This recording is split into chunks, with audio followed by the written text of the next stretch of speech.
All right, good evening. And I'd like to bring the regular evening meeting of the Township of Langley Council to order. And the first item on the agenda is the adoption and receipt of the agenda items. Could I have a motion, please? Councillor Arneson moves and Councillor Fox seconds it. All those in favor? Opposed? And that's been carried. The next item, A2, is a day of mourning, and we'll be holding a moment of silence. Will be observed for the annual day of mourning for workers killed and injured on the job. So if we could just rise and we'll just...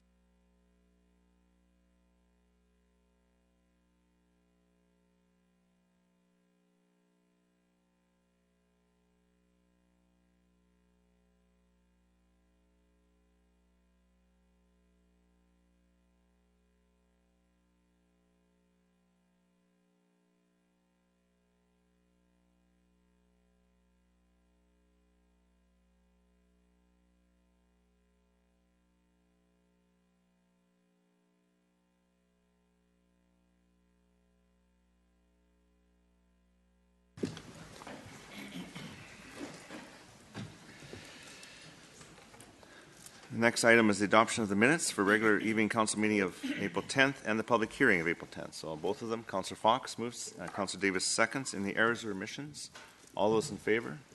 Opposed? And that's been carried. And the next thing we have to do is to a presentation to the Walnut Grove Gators for winning the Provincial Basketball Championships in the 4A. Congratulations. This is the second time in 4 years that you've accomplished that. Congratulations, that's quite a feat. How many teams start out at the beginning of the year in that league, George? I would say there's like 80. 80? Yeah. Wow. Good for you. That's great to see that come home to Langley. So we have a presentation certificate, and Councillor Qualley will help me present it, and we'll call out each name and come forward.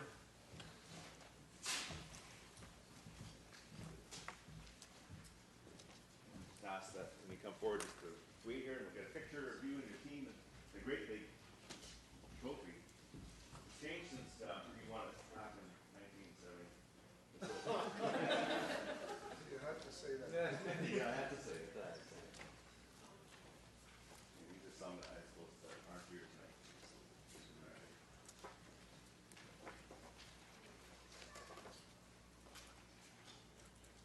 Okay, as you know, He's not here? Okay. What's the last name? Those ones? Sure. Luke Call. Then Kim. There.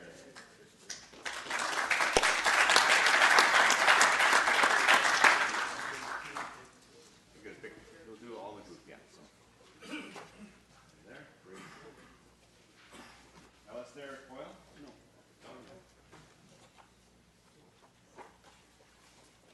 Well, we need 5, right? Yeah, that's right. Brad Christensen?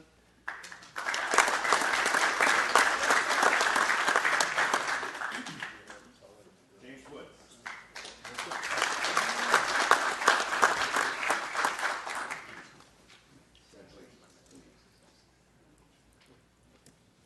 Sheldon Drew.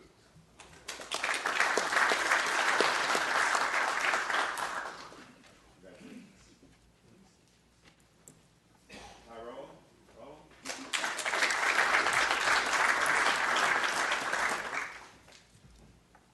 And Dana Stern.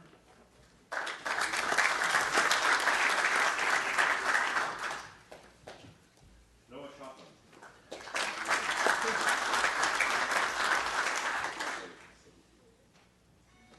Andrew Gertson.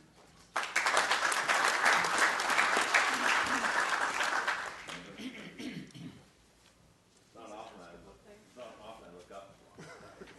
Jake Cowley.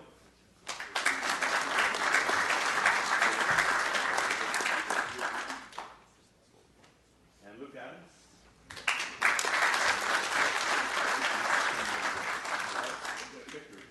So it's George Bergen.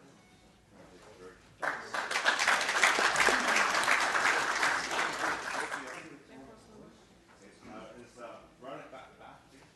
No. Okay. This is it. Put the trophy up there.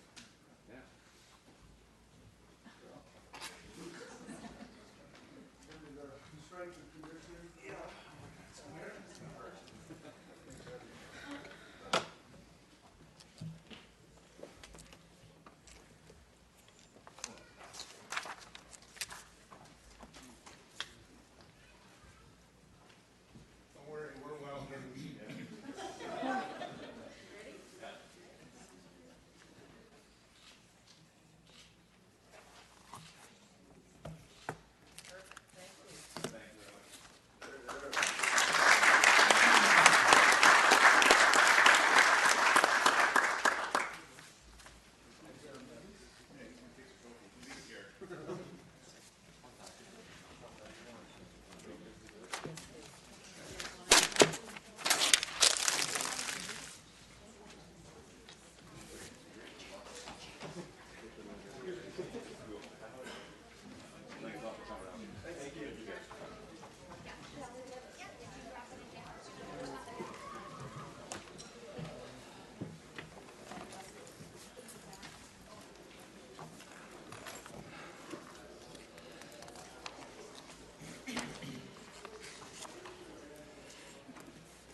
Just for everyone's information, they beat the Kelowna Owls 78-65 on March 11th.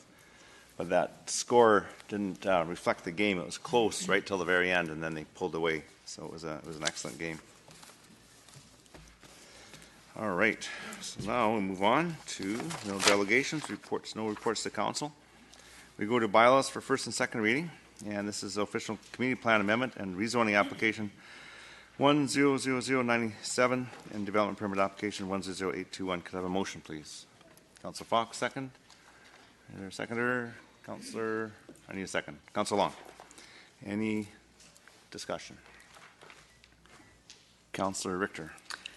Yeah, this is all going to be row houses, and do we have provision in the plan right now for row housing of this density in Murrayville? Mr. Seffi. Your Worship, it falls under the residential 2 category, so the answer is yes. There is. Okay, thank you. Councilor Arneson. Yes, thank you, Your Worship. I did have a couple of questions for you, to staff. So the first one is with respect to tandem parking. So that's provisions in that design. Is that something that the township is trying to move away from currently? Mr. Seffi. Your Worship, we understand based on previous comments from councillors that this is not something that is necessarily universally loved. However, it is currently a provision in the zoning bylaw, and we don't currently have a direction or I guess a preference to move away from tandem parking unless otherwise directed by council. Okay, thank you. My second question has just to do with the fact that this is all housing, but basically there's commercial zoning in the area currently. So I'm wondering, could this have been a possible zoning where we had a commercial component in it, like mixed use? Your Worship, it would still have to have a community plan amendment because the existing designation calls for commercial and single family. So any kind of a mixed-use residential / commercial development would have triggered a community plan amendment. Okay, and just finally, the report that somewhat of this was relying upon is that there was an overabundance of commercial space that was available, but I noted that the report was 5 years old. Is that something that you find usually would be a more updated report? I just thought that maybe that information was somewhat dated. Your Worship, typically that would be the case. However, there haven't been that many changes in that retail commercial component in the Murrayville area. So we believe the findings of the report to be valid. So. Okay, thank you. Councillor Whitmarsh. Yes, thank you. Just a question through your worship to staff. In our package, there's the drawing of this subject property, and then there's in the middle there's sort of the property 22356, and I'm wondering just sort of what's happening there. If there's is there plans to eventually develop into that property with this development, or is there a reason why that's sort of sitting there empty or not being used as part of this plan? Your Worship, that property that was referenced by Councillor Whitmarsh is owned by an individual that is not currently part of the group that's made the application. Having said that, staff had requested that the applicants consider including that property as part of the application for a more comprehensive development. However, as we understand, there haven't been the applicants have not been able to arrive at a deal that would make sense for both parties, the purchasers and the vendors. And as such, the proposed layout has been done in such a way that a separate application could be entertained at a future date by the separate property, by the property in question. Okay. So just one other comment that I'd make is and it was mentioned by Councillor Arneson in terms of the tandem parking, and I recognize that we do allow the tandem parking to happen. However, I think it's important to note that I think it's a very poor form of parking. We recognize that most people aren't going to use both of those parking spots, and so even though they're indicated as 2 parking spots, most won't use it that way. They'll use it as 1. Makes it difficult, particularly when they're being asked not to develop it for anything else but parking, but they simply will have difficulty putting one in front of the other. And it seems to me that a better plan could have been done it would have changed the density slightly, but they could have reduced a couple of the units, and as a result of that had double garage parking for all of the units, just like they have across 48th Avenue. They could have done something similar along the back, and I recognize they don't have to do that, but it certainly is a weakness, I think, in the design of this particular project. Thank you. Councillor Qualley? Thank you. At the risk of sounding like a broken record, I'm going to agree with Councillor Arneson and Councillor Whitmarsh. I'm not a lover of tandem parking in Willoughby, where there is even more access to transit and other amenities. In the report, it refers to, there being too much commercial on the market and a need for more residential in the area. I think a lot has changed in 5 years, but I'm not sure that it's changed significantly. But I do realize that some of that has changed. More than half the units in this proposal are tandem parking or tandem parking spots. If the developer in this proposal, it says they're trying to build affordable starter homes. Well, affordable starter homes require the people living in there to both have jobs, which means they both are going to need cars because there's really limited access to transit there. So I would be more inclined to support a proposal that marketed these units as condos with a single parking stall rather than the illusion of 2 parking stalls. So I'd like to move a referral back to staff to see if there's an opportunity for the proponent to improve the parking situation, reduce the number of tandem, and perhaps consideration, if you truly are marketing them as affordable starter homes, to market them as a 1-car garage with the townhouse. So I'd like to move a referral. Moved and seconded, referring. Well, you got to go to the speaker list. If you want. Well, we've got a motion, so Councillor Long, if you want to speak to the referral. Councillor Fox? Well, I didn't want to speak. Okay. No, Councillor Fox is not. Well, I'm going to speak against the referral. I think that there's a fair amount of transit in this area. This is in a high employment area. It's less than a block to a couple of major employers. That's the school district and the RCMP station. The hospital's just a few blocks away. And the employment opportunities are rather significant in this area amongst all the other businesses close by. So it's a situation here where I think the developer has tried to provide a bit of a balance here. And I think that if we're going to make affordable starter homes, if we decrease the density, then affordability goes up, or affordability doesn't go up. Costs go up. So I think this offers opportunity. It offers options for people. If they don't want to have tandem parking, they can buy a side-by-side parking, and they can make life choices here right before your eyes. I think that we don't have situations like this come along very often where we've got a mix like this, and I think it's fine. Councillor Long? Well, Your Worship, yeah, I didn't really want to speak to an amendment because I felt that the original proposal is exactly what is in front of us. It's an affordable housing option. So if you want to manipulate each application and make it more, parking friendly, I suppose, you do, affect the affordability in a huge way. So I don't know if we're really ones to have to determine what the market is going to bear. It requires a little bit of planning when you have tandem parking. It may not be the best, but half of them are tandem and half of them are not. So I wouldn't support the deferral or back to staff. I think that it should go forward to the public hearing, and then we can see what reactions come from the developer at the public hearing as well. But I don't think we should be making a decision such as this, which will really affect the affordability of the homes. Councillor Qualley? Thank you.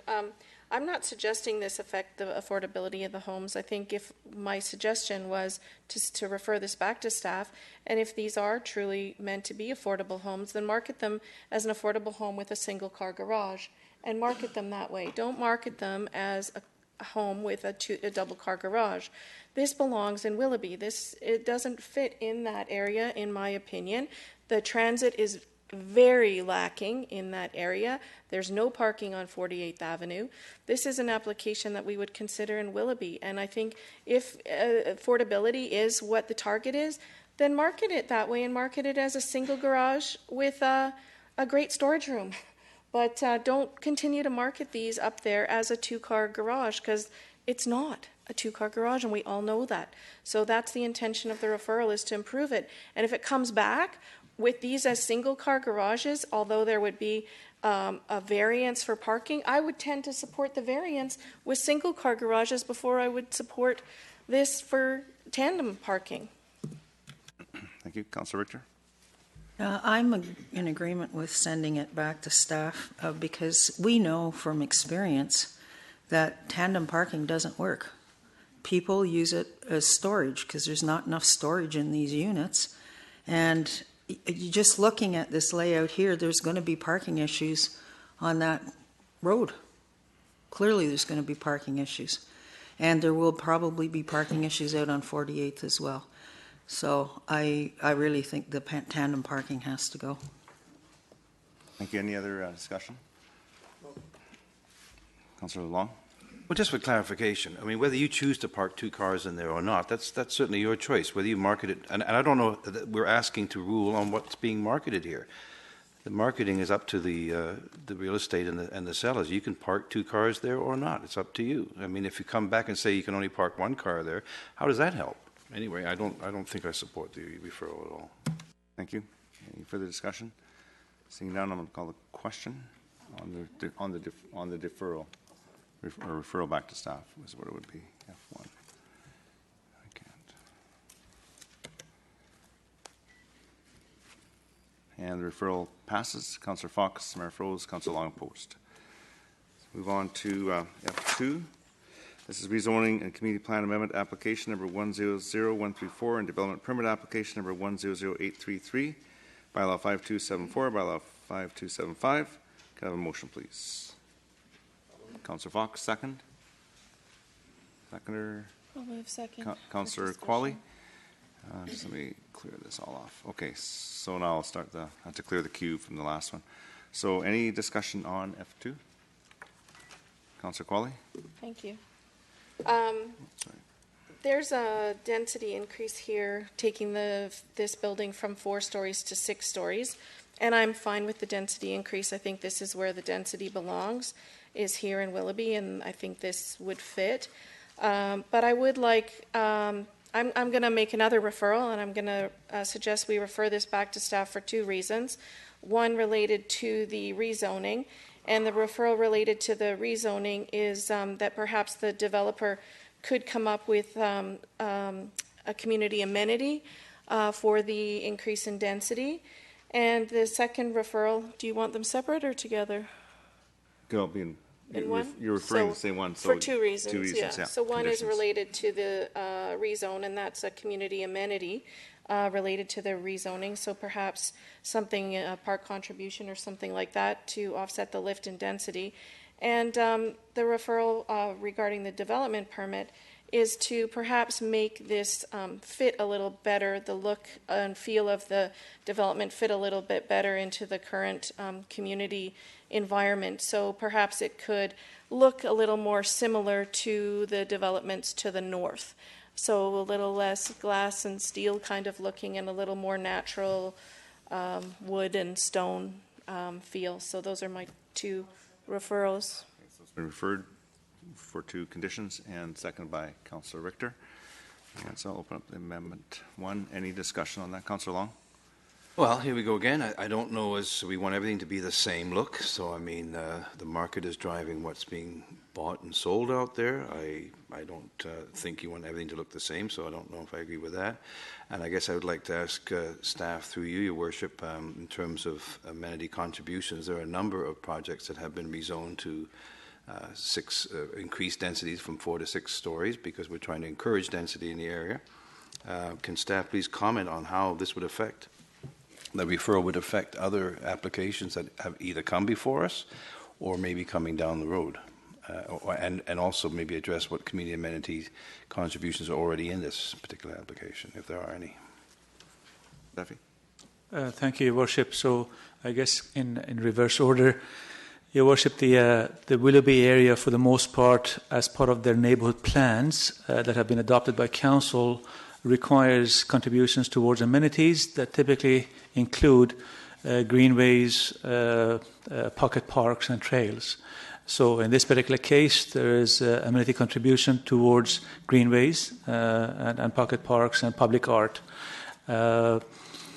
In terms of the impact on other developments, it is really a discretion of council to require, if council deems something to be, I guess, in excess of the norm, to require additional contributions to address other public needs.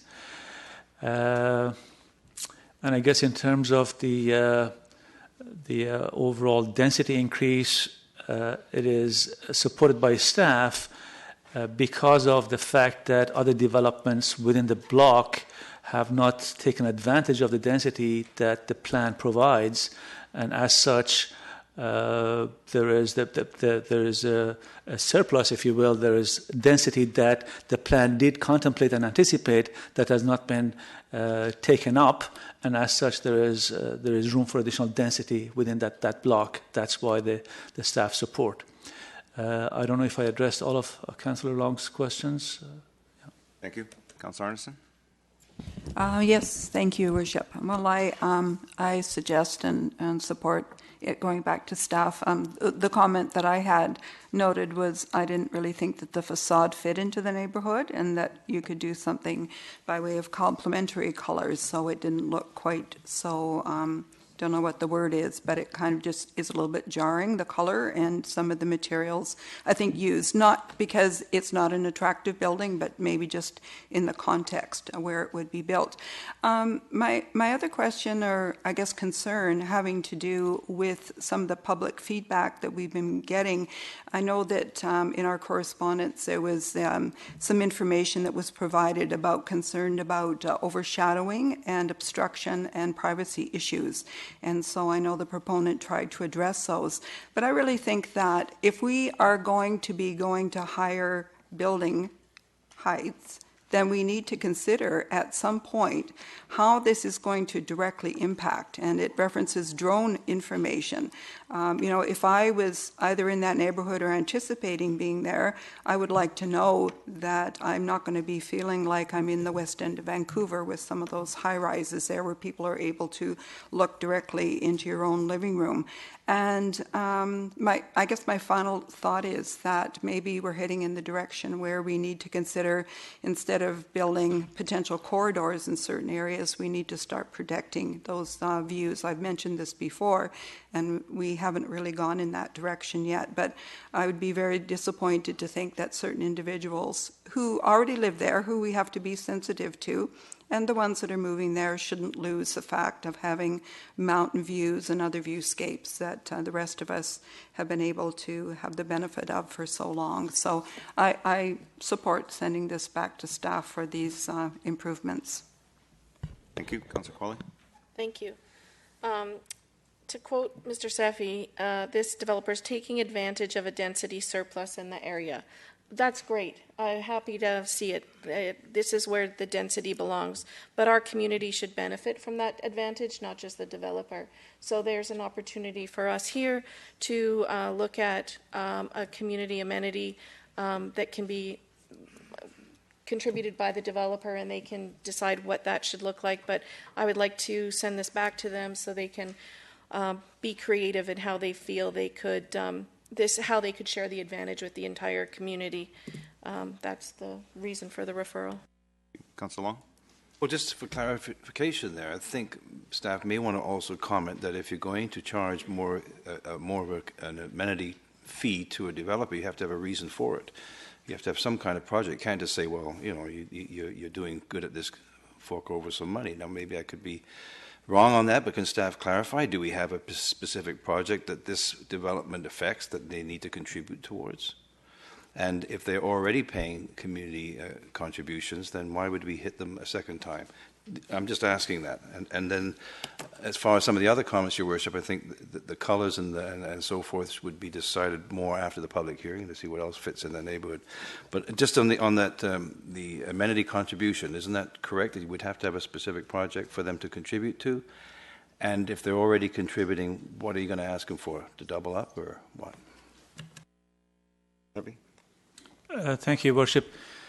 As Council is aware, Your Worship, the staff is currently working on a comprehensive community amenity contribution policy in consultation with the development industry and the UDI to be brought forward to Council that will identify township-wide significant community amenity needs that would then be subject to a cumulative sort of development industry contribution and procurement.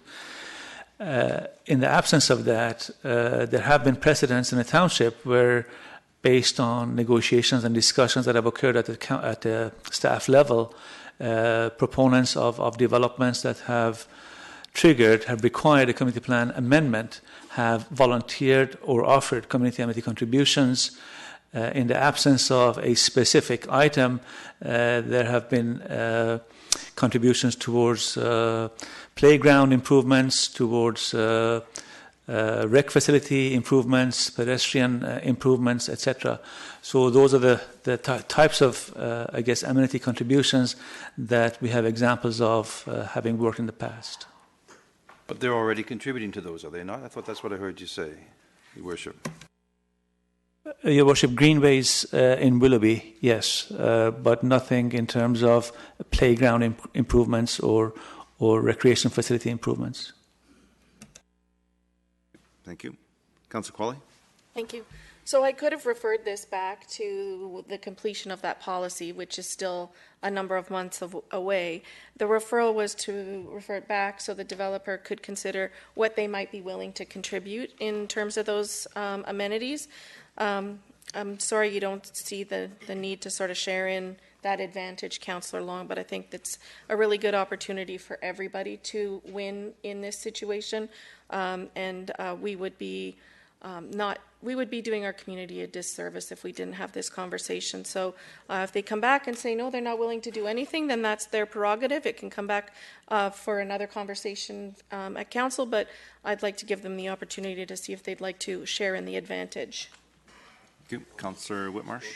Councillor Whitmarsh. Yeah, we have a number of other six-story buildings here on 208, some immediately to the north, some to the south. Can you, maybe just to staff, could you let us know what the others have maybe provided in community amenities? Have they also provided that along this section, or would this be a new thing just for this particular applicant if we were to go down that path? Sefi? Your Worship, unfortunately, I cannot speak to the specifics of the other applications that Council has on their agenda on page 72.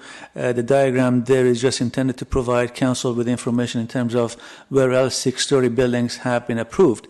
Having said that, Your Worship, it is not just a matter of the 6 stories that is a subject of the community plan amendment, but rather the density itself, because of the fact that the 6 stories on their own do not necessarily relate to the increase over and above what the plan provides in the community plan.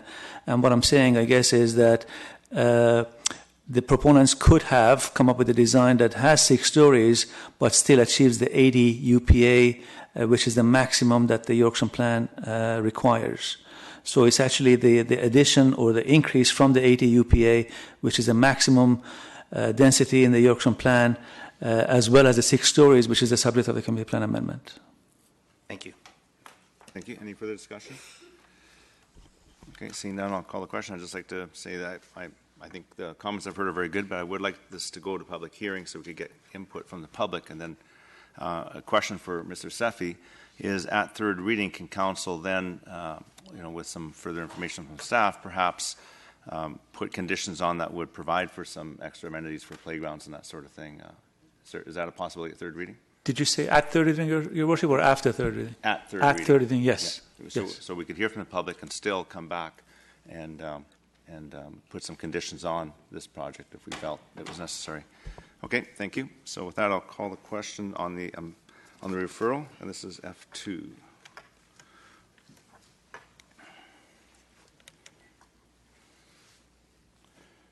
And the referral fails with Councillor Fox, Councillor Whitmarsh, Mayor Froese, and Councillor Long opposed. So we're back to the main motion. Any further discussion on the main motion? It's because you're still on. There we go. There you go, Councillor Qualley. So can the referral for the DP then, the change in citing form and character, was the same. So we have to wait till after the public hearing. That was Mr. Backen. Yeah. Okay. So. Okay. I'll wait till then, I guess, and continue with extortion then. Okay, I'll call the question on F2. And it first and second reading fails with Councillor Richter, Councillor Arneson, Councillor Qualley, and Councillor Davis opposed.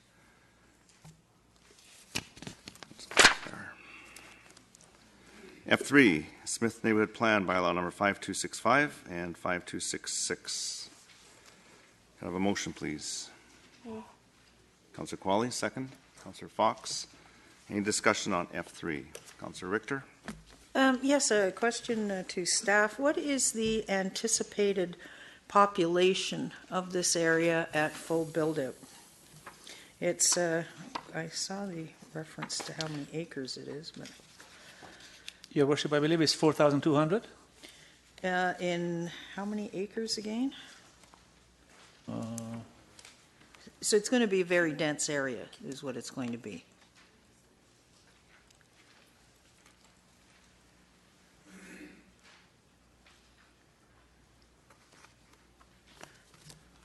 Your Worship, is Council awaiting a response from staff? How many acres? I don't have the area, but it's the ultimate projected population is estimated at 4,200, and the density is more than what was previously contemplated for this area in terms of, I guess, the prominent prevalence, I should say, of the 4 to 6 UPA. There have been increases to the 4 to 6 UPA designated area. Having said that, it is consistent with the Willoughby area in general. Okay. And there was one other question I wanted to ask about this. So it's gone through the full public process. Now, what about parking issues? We know that these high-density areas in Willoughby have generated excessive parking problems. Have those parking problems been addressed in this plan? Because it's going to cover quite a large area. Your Worship, there have been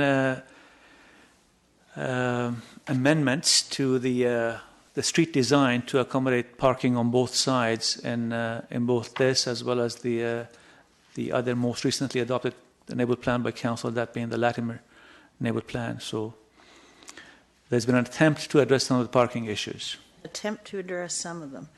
Okay. So will this plan, for example, allow tandem parking? Your Worship, the tandem parking is part of the zoning bylaw, which this plan does not correlate to. So can we take tandem parking out before we put this plan in place?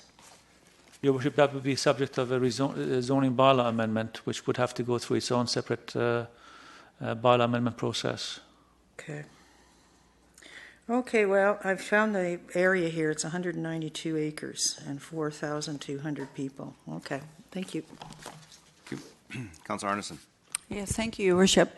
I just noted in reading the report that there's an identified amenity per acre that's being collected. And I'm wondering the degree to which there could be some flexibility in the future about applying that to perhaps some more habitat that might be available and identified. I know that there is some that's already identified, but I continually get calls from people and concerns about the loss of our green spaces in our more dense communities. So I'm wondering if that would be something that could still be woven into the plan.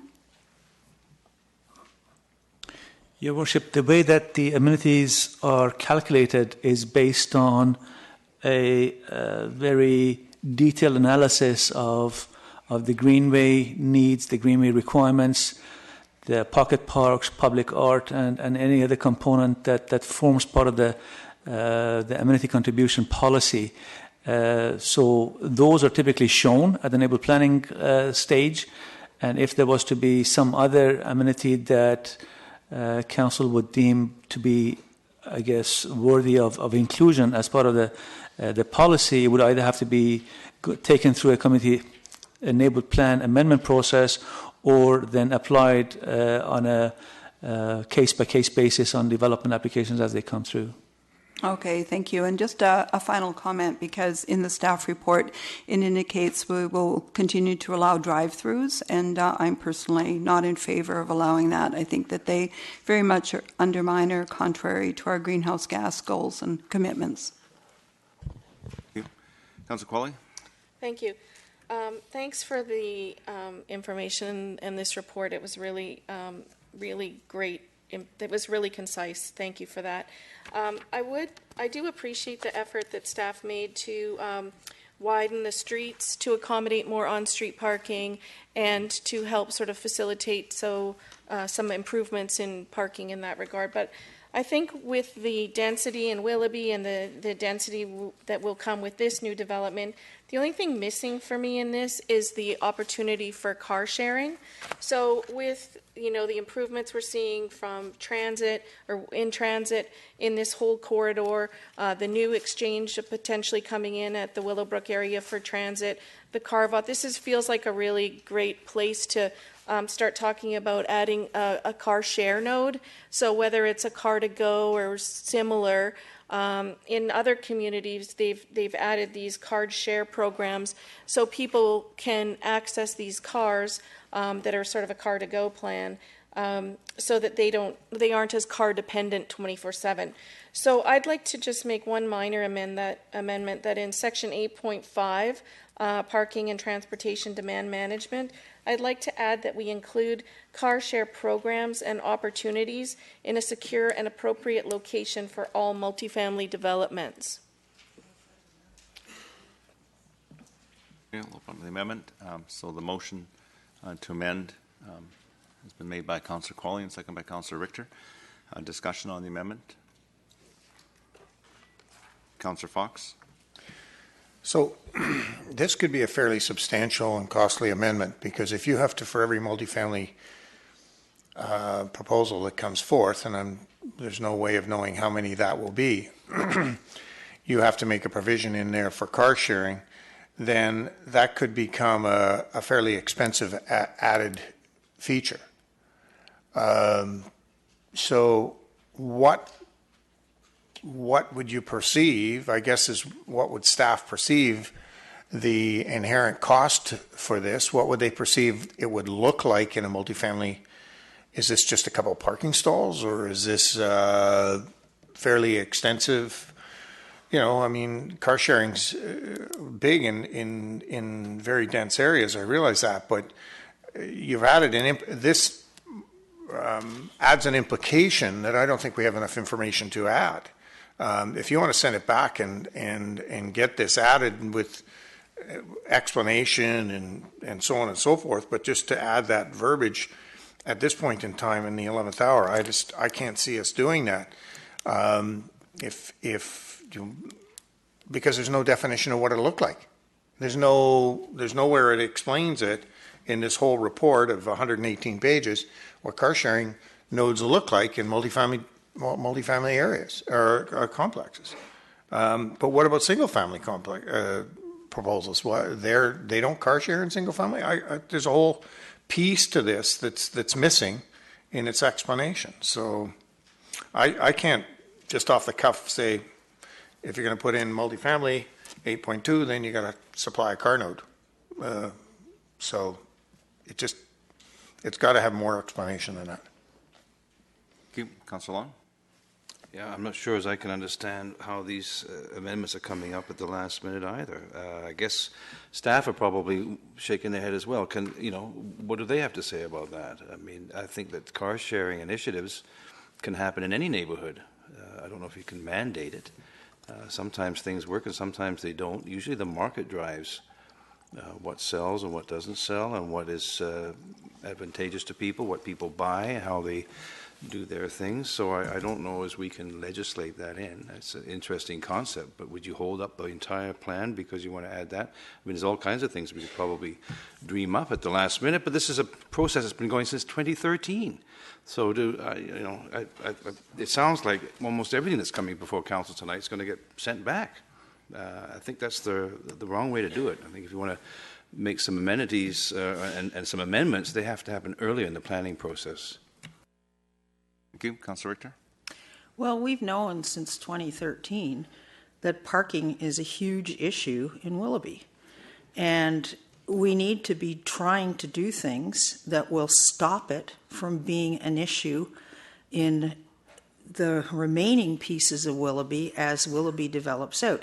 Now, this is a big chunk of Willoughby. It's 192 acres. It's going to have 22 people per acre. That's a very dense population, 22 people per acre. And it'll probably be marketed as affordable housing for young families to get into. So I agree with what Councillor Qualley is suggesting here. Maybe as part of being affordable housing for young people, we should be pushing and supporting car share programs as well. It'll get cars off the street, so to speak, and maybe not create the problems that we've seen in the other parts of Willoughby. Thank you. Councillor Qualley. Thank you. So we are planning a new neighborhood. This is the time to have this conversation, and I wasn't on council in 2013 and 14 when this started, so forgive me, Councillor Long, for chiming in now, but that's why we're here, is to have this conversation. In Vancouver, Councillor Fox, to address your concerns, in other communities, they do a parking exchange for these car nodes. So in Vancouver, it's a 5-to-1 exchange. So for every one car share stall you put in, you take 5 stalls out of your development, because the development will require 5 less cars because people will be accessing the car share.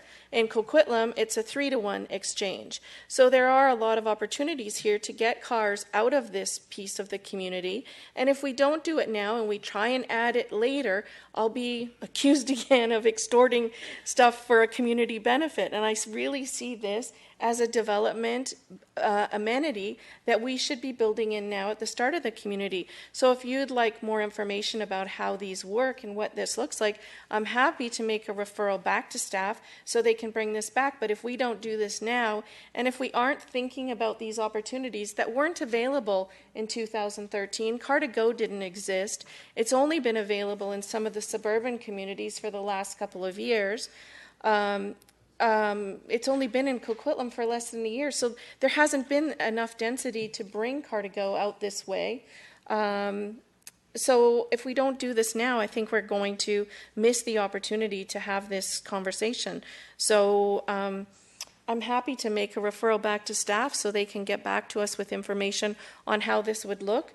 But this neighborhood plan is really sort of the overarching document, and it says in my motion to include car share programs and opportunities in a secure and appropriate location.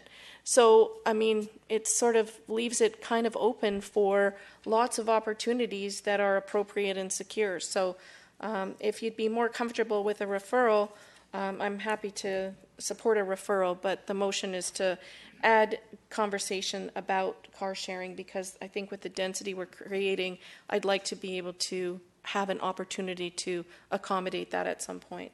Thank you. Councillor Fox. So maybe through you, Your Worship, to Mr. Seffi, obviously if we're going to encourage car sharing, we're going to encourage decreasing the number of parking spaces in buildings. So we can go back to actually having single car garages and so on and so forth, because we're encouraging car sharing. So I'm just, do we have to refer this back to staff, or no? I guess the question I have first is would this require a change in the parking zoning bylaw, because we've added another factor to it, which in effect says that if I provide a car sharing spot, then I can get an amenity of fewer garage spots. So would that be more a zoning bylaw, a parking bylaw amendment, or would it be an amendment in this neighborhood plan? Your Worship, thank you. If I could just perhaps take council back to the motion that Councillor Qualley put forward. As I understand it, it relates to, and it's actually connected with, Section 8.5 of the plan document itself, which actually is on page 228 of the hard copy. And Your Worship, it talks about parking and transportation demand management.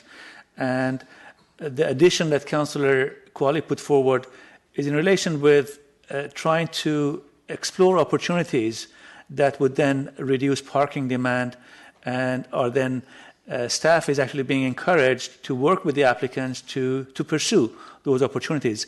And again, for all multifamily developments, I would suggest that perhaps relating my comments to Councillor Fox's questions, opportunities could then be present for car share programs, could then be presented to council in the context of reducing the parking requirements, which would still trigger a variance to the zoning bylaw, but having said that, could be then justified and supported by staff based on the car share program. Okay, so you haven't answered my question. Which route do we go, or do we go to any route? So do we accept this neighborhood plan as it is, on the understanding that 8.5 has some flexibility and some Obviously, the interaction between proponents and staff is going to take place with a discussion based on transportation demand management in each of the proposals that comes forth, or do we need to change the zoning bylaw? Your Worship, there is no need to change the zoning bylaw. If Council wishes to change the zoning bylaw to either eliminate the tandem parking or make other requirement, Council can direct staff to do so. I don't believe that there's a need to do that. And in terms of making the amendment that Council is currently considering, I think it's quite workable from staff's perspective. But Sure, just when we get to it. Thank you. it's workable, but is there any flexibility in it? I mean, workable and flexibility are two different things in the context of a proponent coming forward. So every single proponent that comes forward has to have some form of transportation demand management as part of their project. They'll have to pursue those, Your Worship. And if the situation or if the circumstances do not lend themselves well to a car share program, certainly we will make a point of highlighting that to Council, but not as a variance, but rather something that the proponent did pursue but was unable to accomplish. Okay, so then it would come forward in the form of a community amenity kind of contribution, where you would say in the report that as part of the transportation demand management discussion with staff, the proponent has offered the following. That's correct. So we don't need a change. In actual fact, we don't have to add any language to 8.5. It's already inherently in there. Well, there's, Your Worship, there's no discussion about the car share program. That's something that I understood Councillor Qualley's desire was, and was seconded, and as such it could be added, such that it becomes a point for staff to actually think about and consider, as opposed to, you know, the back burner. So, yeah, we'll get to. I just want to follow this till I'm complete. So what you're saying, Mr. Sevi, just to clarify, if this amendment passes and it's added to it, it still allows for some flexibility, or is it very restrictive? Because I thought I heard the amendment say for all multi-family, and so I'm just not clear for. Your Worship, the way I understood it was to add the additional text that Councillor Qualley read to the end of the last paragraph on 8.5. And if you take a look at that, it discusses the possibility of exploring opportunities and then pursuing developments within a 400-meter walking distance to a transit along 208th Street, and then to add to that, to include car share parking or car share programs that would then be applicable in multifamily developments. But the motion said all. Where secure and appropriate. It said all. Multifamily, yes. All I multifamily. understand. That's not flexible. That's not a part of a discussion, and that's a requirement. Okay, so that's different. Councillor Long would like to hear the motion read again before we move on. I have another speaker yet. The amendment. The amendment reads that Section 8.5, Parking and Transportation Demand Management of the Willoughby Neighborhood Plan Smith, be amended to include car share programs and opportunities in secure and appropriate locations in multifamily developments. That's not what was said first. Because the word all was in there. Okay. So. I couldn't hear that. Yeah. Could you repeat the motion again, please? Thank you. That Section 8.5, Parking and Transportation Demand Management of the Willoughby Neighborhood Plan Smith, be amended to include car share programs and opportunities in secure and appropriate locations in multifamily developments.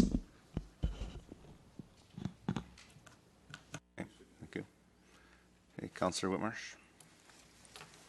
In this section 8.5, and what we're talking about, it talks here about looking for opportunities to reduce parking requirements within 400 meters of 208th Street. This motion doesn't necessarily limit it to within 400 meters. That's maybe one concern. But the bigger concern for me is that this paragraph outlines that there are opportunities to reduce parking requirements. And for me, car sharing is but one of those possible ways to reduce parking requirements. And I don't think it's necessary in here to list every single one and to put it into the document, every one that must be considered. I think this document is best the way it is. It says that developers and others that are building in here must consider opportunities to reduce parking requirements. And when those proposals come forward, they'll have to demonstrate that they considered it. And they looked for ways. Car sharing might be one of them, but there might be other ways that they should do that. And I don't think we should identify one here today, particularly when many members on this council don't know fully what car sharing looks like or what it could be. And I don't think we should just identify one and put it in there, because we might as well then just list all of them. And so to me, it answers it exactly the way it should, and it allows the flexibility and it puts the onus on the developer to demonstrate to us when they come with their proposals that they've considered it and tried to do the best they can to reduce parking requirements in their neighborhood. I won't support this. Thank you. Councillor Richter. This is a blueprint for the future that developers are going to look at and attempt to build in. If we don't tell them now what it is we want them to be doing, they're not going to volunteer to do it. They need the information in the blueprint to know that that's what they should be looking at. And that's why I think Councillor Qualley's motion is appropriate. It's future oriented. Thank you. Any further discussion? Again, I believe the best for myself, I'd like to see this go to public hearing, certainly hear from the public. These options are good. It can certainly be referred back to staff at third reading for more work on that issue if it's desired by council, but I prefer to go to public hearing. I can't support this at this point. Perhaps later on, once we've heard from the public and had some more time to review this. So with that, I'll call the question on the amendment. And this is F3. And the amendment fails with Councillor Fox, Councillor Whitmarsh, Mayor Froese, Councillor Long opposed. So we're back to the main motion. Is there any further? Councillor Long. Well, Your Worship, I just hope that Council realizes that this is first and second reading and that we get a whole bunch of input at third reading. At the public hearing, unlike the last couple of things that went through, let's not throw this all out because we didn't get our way tonight. I mean, who knows what can come out at the public hearing, and there's plenty of time to amend any of these things that are presented to us after a public hearing. But if we send it back now, I'm not sure what message that would send and how we would move forward. So I hope we can support this at public hearing and we could hear more about car sharing and other initiatives there. Thank you. Councillor Richter. Realistically, how many of these have ever been amended at third reading? Seriously. Yeah, come on. Yeah, I can recall Carboth went back. Carboth went back at third reading. That's one just comes right to my mind. It does happen, and that's the proper place. Any other discussion? Someone call the question on F3.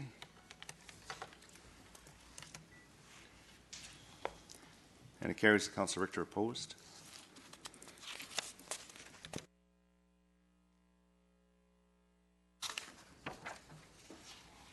Okay, so now we move on to bylaws first, second, and third reading.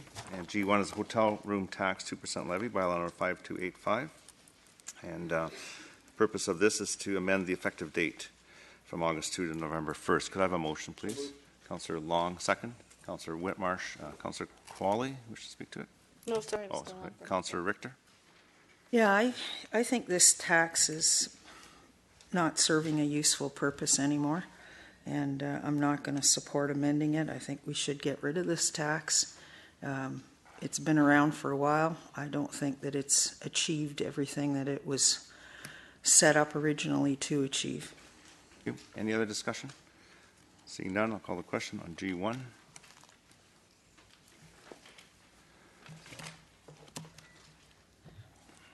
And that carries with Councillor Richter, Councillor Arneson, and Councillor Davis opposed.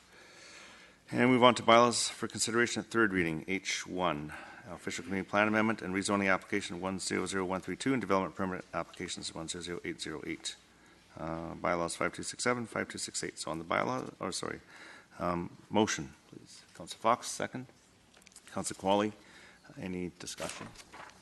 Seeing none, I'll call the question on H1.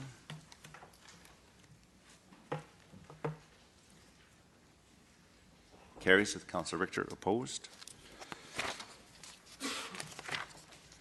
And we move on to bylaws for final adoption. I1, 2017 Langley Annual Rates and Tax Collection Bylaw for Universal Services, bylaw number 5279. Can I have a motion, please? Councillor Fox, second by Councillor Qualley. Any discussion on I1? Seeing none, I'll call the question.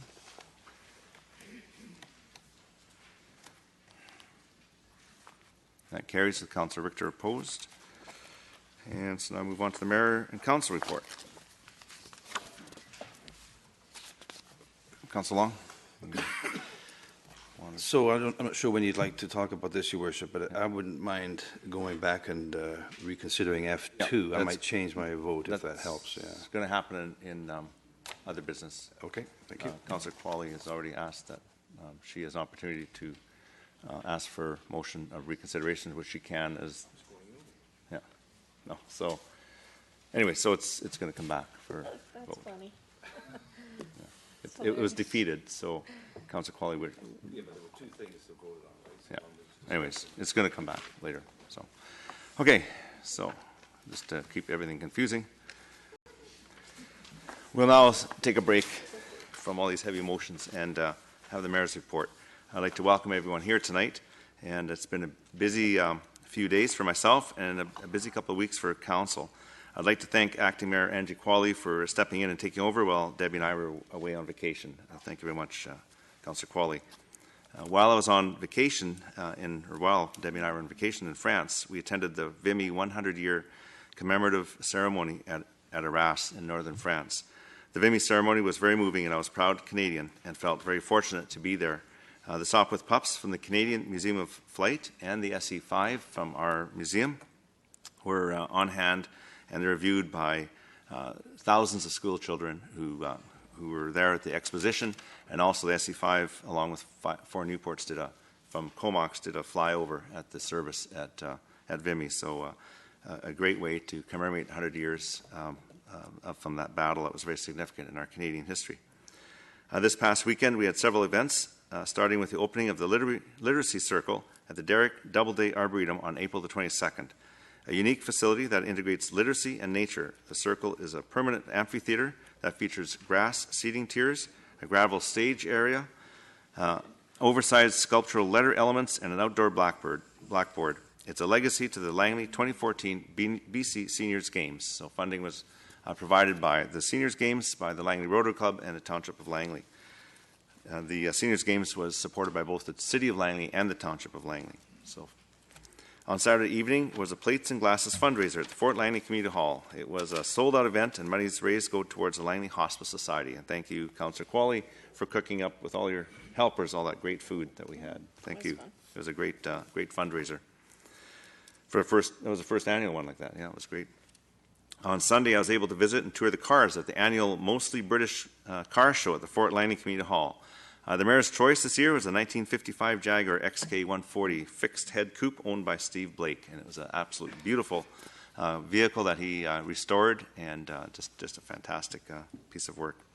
The township then hosted the memorial tree dedication at the corner of 96th Avenue and Glover Road on Sunday afternoon. Maple saplings were replanted in memory of 3 fallen soldiers who fought during the First World War and lost their lives. And throughout Langley in 1923, many trees were planted in memory of soldiers who left Langley to the war and didn't come back. The last 3 had disease finally got the best of them at Traddle, Wright, and Glover in 96. And this one here is the Wilson Memorial Tree. On our 15th annual Community Arbor Day was held at Hudson Bay Park at Glover Road and 88th Avenue. The rain held off for most of the day, I think, and although the grounds were fairly wet, there was a good turnout. The dedication of 3 trees for Brenda Alberts, Nadia Cooper, and Donna Passmore was attended by a lot of family and friends. We all paid tribute to these community members who gave so much to Langley. I'm going to now review the events that Acting Mayor Qualley and Council attended since the last Council meeting. On Wednesday, April 12th, Acting Mayor Qualley attended the Local Governments and Sharing Economy Symposium. The theme was how do BC's local governments adapt to the sharing economy? Participants gained a better understanding of the opportunities, challenges, and inevitabilities that, well, it's more like 2 syllables in that word, that exist when traditional economies change. Acting Mayor Qualley attended the annual Banquet of Champions, April 12th, where Langley's Diane and George Tidball were inducted into the Sports Hall of Fame. George and Diane owned and operated Thunderbird Show Park, which continues to be an internationally recognized equestrian competition facility that is consistently ranked in the top 3 in North America. Congratulations to the Tidball family. On Wednesday, April 12th, was the official renaming of the Dale Ball Passive Park in Brookswood. Dale served the community in many capacities, including chair of the Recreation, Culture and Parks Advisory Committee for 6 years, and Councillor Whitmarsh, who sits on the committee, attended on behalf of Councillor. Thank you, Councillor Whitmarsh. And on my way home from the airport, we were going right by there. I pulled over and took a look at the new sign. So on Saturday. So yeah, very well done. On Wednesday, April 9th, was the annual Langley Lodge Volunteer Appreciation Event, and Councillor Patrina Arneson attended on behalf of the township. This event was held at the Langley Seniors Resource Centre. Volunteers are such an integral part of our communities, and we thank each of them for the time and commitment that they give to others. On Thursday, April 20th, Acting Mayor Qualley played guest judge at the School Speech Fest hosted by North Otter Elementary School. As guest judge, she listened to each speech and used a rubric designed by the district to evaluate the speeches and delivery. Wasn't your grandson in that photo? One of them? Yep, there he is. Yep. Yeah, there he is right in the center. Did he win? He did win his age group. Oh, excellent. He was the only one in the age group. Oh, there you go. But his speech was excellent. That's the way us Frozes do it. Good. Well, good. Yeah, use the little guy right in the center there. Acting Mayor Qualley was at the annual Vaisakhi Gala 2017 on Friday, April 21st, held at the Bombay Banquet Hall in Surrey. This event marks the birthday of the Khalsa, and Sikhs celebrate the birth of their faith as it exists today. It's a beacon of hope to all and means, in the words of Guru Gobind Singh, to recognize the whole of humanity as one. On Thursday, April 20th was the 20th anniversary celebration for Denny's in Walnut Grove. Back in 1997, they first opened the doors, and Acting Mayor Qualley was there to attend the celebration and help to cut that huge cake. Look at the Grand Slam breakfast on the cake. It's impressive. Oh, I like it. It's impressive. Is that all icing? It's all cake. The whole thing. The whole thing's was cake. edible. Grand Slam. No. That's the sweetest breakfast I've ever seen. On Friday, April 21st, was the annual Langley Heritage Fair, which showcases and celebrates Langley Elementary School students and their Canadian heritage projects. Acting Mayor Qualley sends a big thank you to the students and their participating schools for sharing their knowledge and bringing our history to life in such a unique way. And I also heard that on Saturday, the Vancouver Stealth won their game, and they won a game and clinched a playoff spot. So there you go. So we got some more lacrosse happening for Langley. So they're in playoffs this weekend, and we wish them lots of luck. Upcoming events is Municipal Awareness Day on April the 27th, so that would be Thursday. And how many years old is the Township of Langley? Would that make it 144? 143. 140, 17, 73, 44. Yeah, did the math. 144 years old. April 27th for the Township of Langley. The 55th Langley Walk will be at the Willoughby Community Park on May 7th. So everybody, I'd like to see everybody out getting some exercise and join the 55th Annual Langley Walk. So with that, that ends the Mayor's report, and Councillor Fox. I had a couple questions. Sure. Thought. Yeah. Number one, you showed the picture of the Fort Langley Community Hall. And I just wanted to compliment the people on the committee at the Fort Langley Community Hall for the redoing of the floors. They redid the fir floors, and they look absolutely tremendous. They sanded them down and put on urethane or polyurethane, whatever they put on there, and they look just great. And I think it's probably will increase the life of that floor for a lot of years.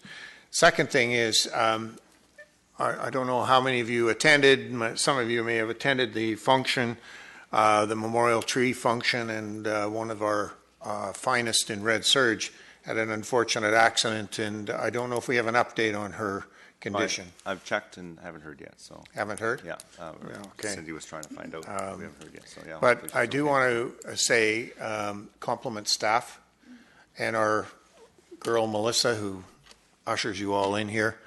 was absolutely first on the scene to help this officer who actually fainted in her red surge, and probably the only thing that saved her was her Stetson hat with that big brim, because she went flat down like this, and that big stiff brim probably saved her a full face plant, but she probably lost some teeth or a broken jaw or something. But maybe if we could in some way or shape or form just recognize our staff from Parks, Recreation, Culture who were there helping out, and our firefighter honor guard was there as well to support. Firefighters helped, and yeah. So yeah, congratulations. Good job.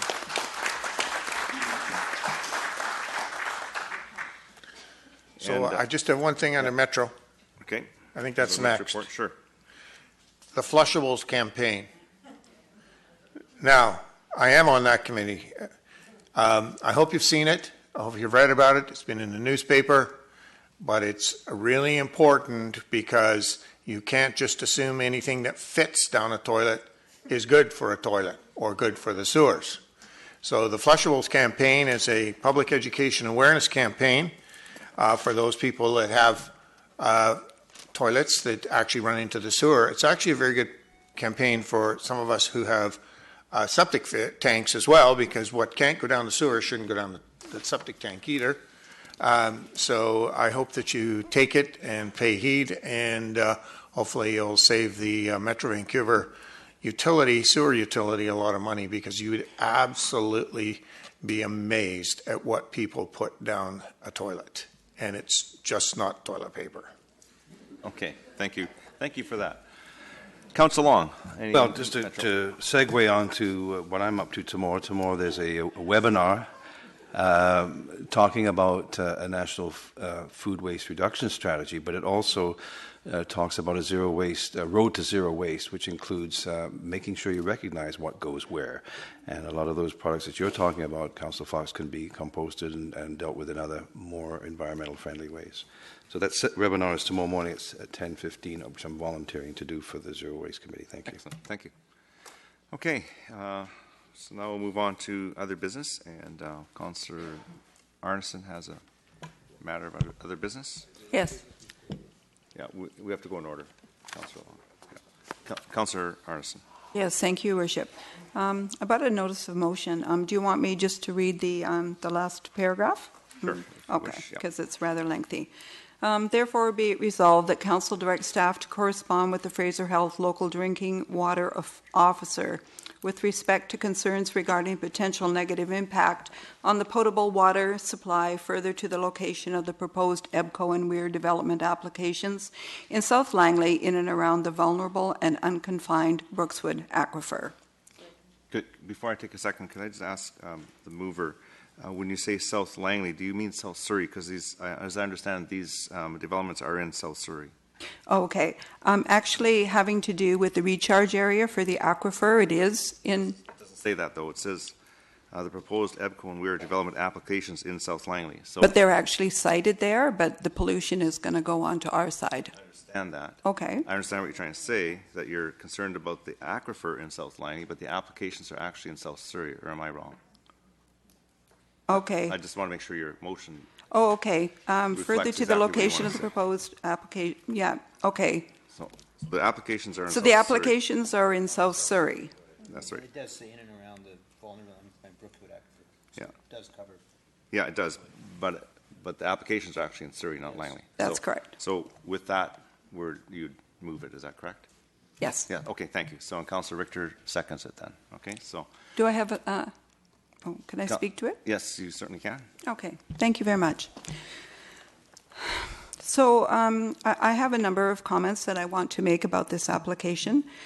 So in no particular order, but firstly, I would like to say that I believe, from my perspective, that generally there is no benefit to the Township of Langley for this industrialization going on in the Southern Campbell Heights area, irrespective of the potential for, I guess, for some employment. But I really think that based on the information we received so far, the potential is for the residents there to bear all the risks. And The Brookswood Fernridge OCP that we're anticipating, the amendments and the development of that going forward, is really going to bring many more people to that community. So in addition to the ones that are currently there, we're going to have many more that could potentially be exposed to the plant emissions. Another point is that, as I referenced last time, we have something called a livability accord, and it was signed by Surrey, Langley Township, City of Coquitlam, and Abbotsford in 2007. And what it's meant to do is create a framework to collaborate. That's not going to come out right. No, it's collaborate.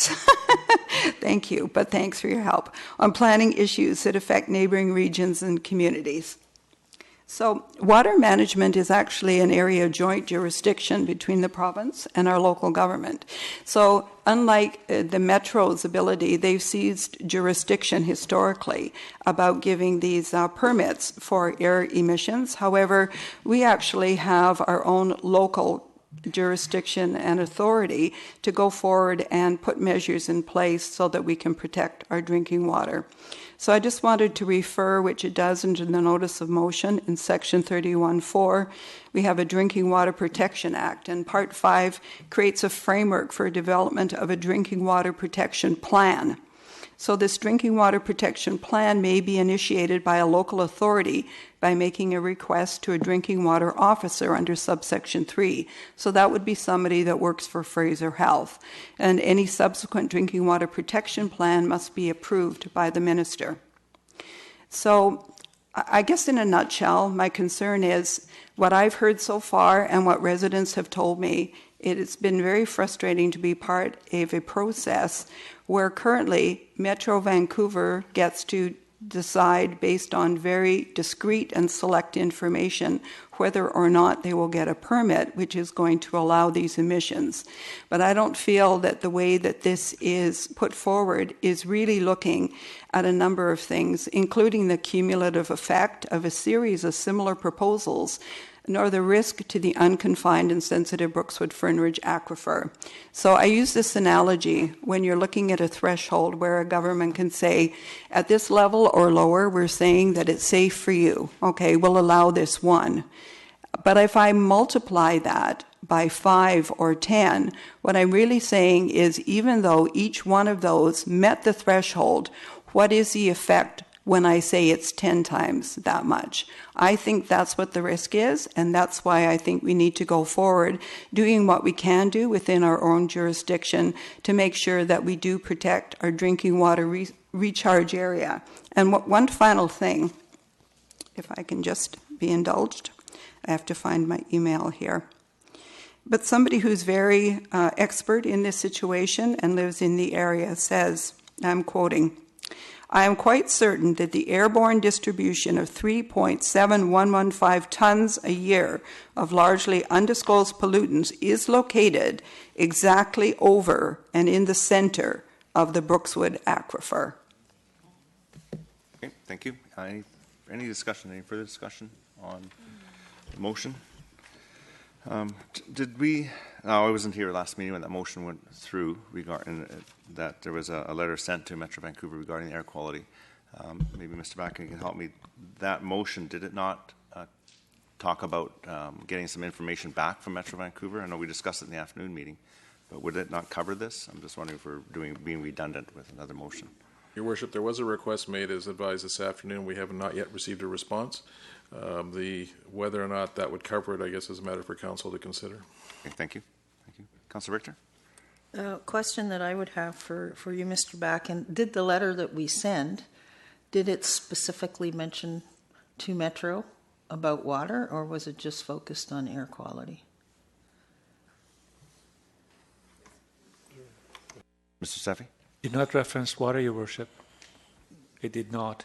It did not reference water. And Metro has no jurisdiction over the Brookswood aquifer anyway. I apologize, Your Worship. I stand corrected. Mr. Richardson's just telling me that it did reference water.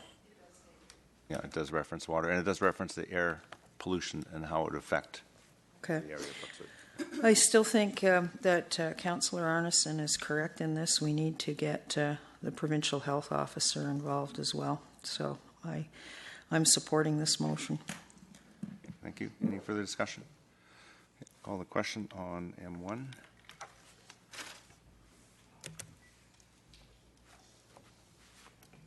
And the motion carries. Mayor Froese opposed. We move on to Councillor Qualley. Wish to have other business. Councillor Qualley, let me turn this on, get you on. There you go. Councillor Qualley. Thank you. So I would like to bring back for reconsideration the rezoning and rezoning and community plan amendment application 100134 and 100833 Hudson and Singer. After Councillor Long accused me of extortion. No, let's get a seconder first.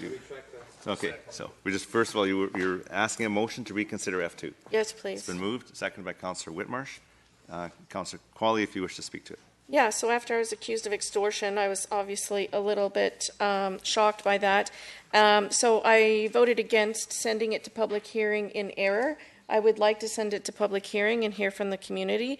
And then after the public hearing, I may or may not bring back some of the amendments that I addressed earlier. But I would like to change my vote, and that's why I've asked for reconsideration. Thank you. Councillor Long? It's the Hudson F2. F2. Yeah.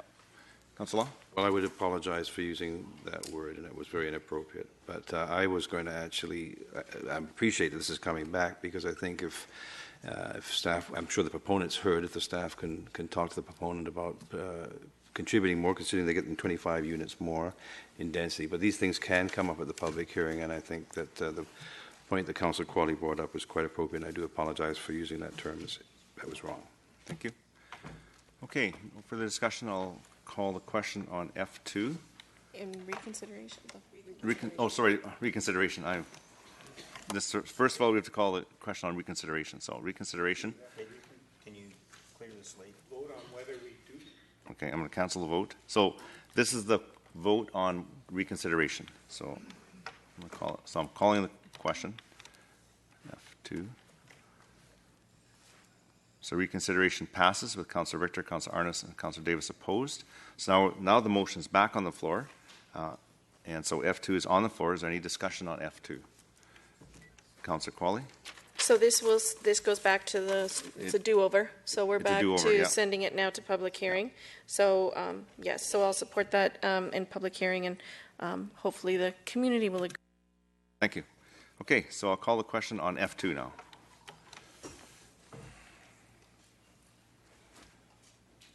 And it carries with Councillor Richter, Councillor Arneson, Councillor Davis opposed. Okay, is there any other business? Yes. Okay, Councillor Qualley?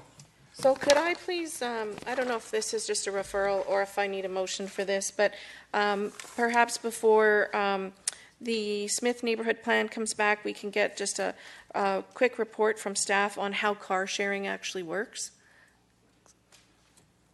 Would that be possible? Do we need a motion or just a memo and direct? If it's outside of our community, it'd be helpful to have a motion, so we can use that to try to get information from other communities. Refer the issue of car sharing to staff. Could you make that motion? So do you need a notice of motion, or is it just a motion? Just a motion. We can deal with it tonight. So I'd like to refer to staff a report on the logistics of car sharing and perhaps how it could be integrated into the Smith neighborhood plan. Thank you. Moved by Councillor Qualley, second by Councillor Fox. Discussion on that. Seeing none, I'll call the question. Call that M2. Should I call that M2? M3? Yeah. Okay. Thank you. That carries unanimously. Is there any other business? Seeing none. Termination. Councillor Davis moves termination. Do I have a seconder? Councillor Fox seconds termination. All those in favor? Opposed and carried. We'll now take a minute before we reconvene into our public hearing.